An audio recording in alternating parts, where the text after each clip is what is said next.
જેથી ગામની પવિત્ર ભૂમિ ઉપર આજે જે રાજસ્થાનના ભક્તો મળી અને સુંદર આયોજન કર્યું એટલે એકવાર એમને તાલીથી વધાવી લો સાહેબ, કારણ કે તમે ના હોય તો અમે તો કોઈ કોમના જ નહીં. આ તો તમે છો એટલે આનંદ છે. એટલે કહેવાનો ભાવાર્થ મારો એ છે, તમને કોઈ દાડો સાંભળ્યું કે કૂતરો હોય નોકરી કરવા જાઓ? કૂતરો કોઈ દાડો નોકરી કરવા જ હોય સાહેબ? એમના પાસે તો પાકીટે નહીં, તો એ કેટલા આનંદમાં હોય છે. અને આપણોને આવું જ્ઞાન મળ્યું છે તે છતાંય આપણે ચિંતાતુર થઈ ગયા છીએ. અરે ઘણો તો એમ થઈ જાય કે આનું તો હું ખોવાઈ ગયું છે ને એ જ ખબર પડતી નહીં. કારણ કે ભજનમાં કોઈ દાડો હશે જ નહીં. આગળ બેહાડ્યો હોય તો એ મોઢું ચડાવીને જ બેઠો હોય અને પાછળ એવો આમ જ બેઠો હોય. એટલે આના જીવનમાં શું ખોવાઈ ગયું છે? ખોળવાનું કશું નહીં. જો તમારે ખોળવું પડે ને તો એ ગુરુ કાચા. ગુરુની એટલી જવાબદારી તો બને છે કે સાહેબ તમને નક્કી કરાવે. નગર ગુરુ થવામાં બે હાથ જોડી દેજો, ખોટો ઓપરેશન કરતા નહીં. નગર પછી દુખાવો મટે નહીં એટલે તો ખબર પડશે ને કારો આ ઓપરેશન કરીને દુખાવો ચમ થાય.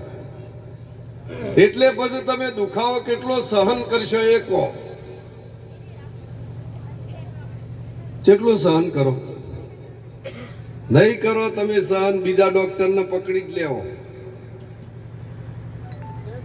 એટલે જ્યાં સુધી તમને જ્ઞાન નથી થયું ત્યાં સુધી કોઈ હોતો નહીં. ત્યાં સુધી તમારું લક્ષ્ય મારી તરફ ખાલી. व्यापक रूप को पिसान के मेरे भरम का बॉडा फोड़ दिया, ऐसी करी गुरुदेव दया मेरा मोह का बंधन तोड़ दिया. शनो मोह से તમને કઈ વસ્તુ તમને આશક્તિમાં નાખે છે? બોલો. સંતને કોઈ આશક્તિ હોય નહીં, અને આશક્તિ ધરાવતો હોય એને કોઈ દાડો સંત પણ કહેવાય. કોઈ આશક્તિ નથી સંતને, પણ સંત આપણા દ્વારે પધાર્યા છે ને એ આપણો રસ્તો બનાવવા જ પધાર્યા છે. બાકી સંતને કશું લેવું દેવું નથી. સંત હોય એ તો આપો, લે નહીં. અને સાહેબ સંતે અને આ સંતોએ તમને જે આપ્યું છે એની કિંમત આજ સુધી થઈ એક એવી નથી સાહેબ. કરોડ રૂપિયાનો ઢગલો કરો પણ એના તોલા આવે એવું નથી ને એવી વસ્તુ આપી.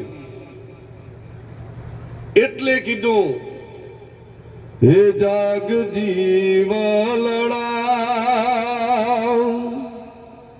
ભવસાગર ના કોઠે આવેલું નાવ ડૂબસ. જાગ જીવલડા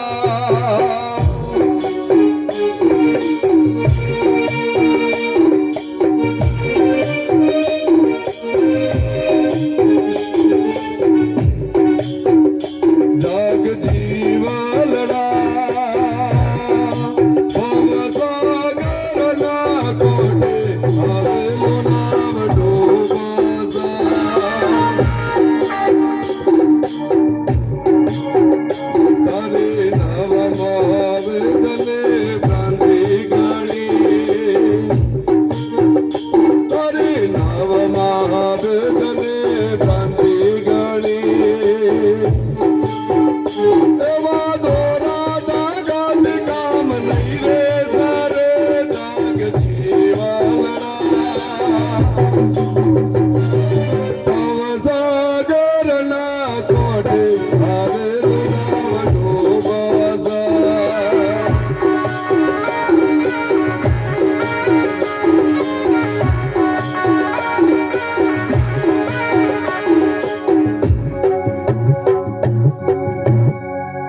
જાગ જીવલડા ભવ સાગરમાં આવેલું નાવ ડૂબશો.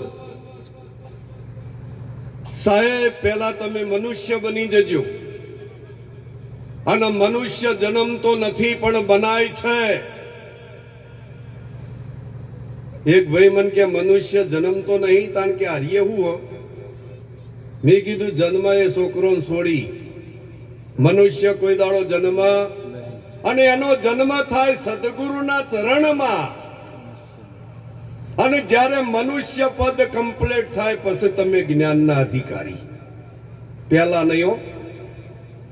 રેણી રાખવી પડશે, રેણી વગર પ્રકાશે નથી. સાહેબ, જેને જેને રેણી રાખી છે એનું ઘર જરા જોઈ લેજો. તમોને એમ થઈ જશે કોની પ્રગતિ ન થઈ, પણ એના પાસે રેણી. બે દારૂડિયા હતા, ફૂલ પી ગયા હતા. કી બોલ ઘડિયાળ જોવાની નહીં, ટાઈમ કહેવાનો. પેલો કે આપણે કહી દઈએ. આ બે મોજમાં જ હતા. પેલા નેચરથી દેખાડો લીધો અને હોમાં પત્રો વાળા ઘર ઉપર સણસણાયો. પત્રો ઉપર દેખાડો પડ્યો એટલે પત્રો ખખડવા મળ્યો. ખડમ ભડા ખડમ ભડા. મોયથી ડોશી નીકળી કીની બુંદના ધણી ચિયા છે કે 2 વાગે ઝપ્પા દેતા નહીં, કે લખી લે 2 વાગ્યા. સાહેબ, આવો ટાઈમ જોવું. ભૂખા કાઢી નોખા આપણા. એટલે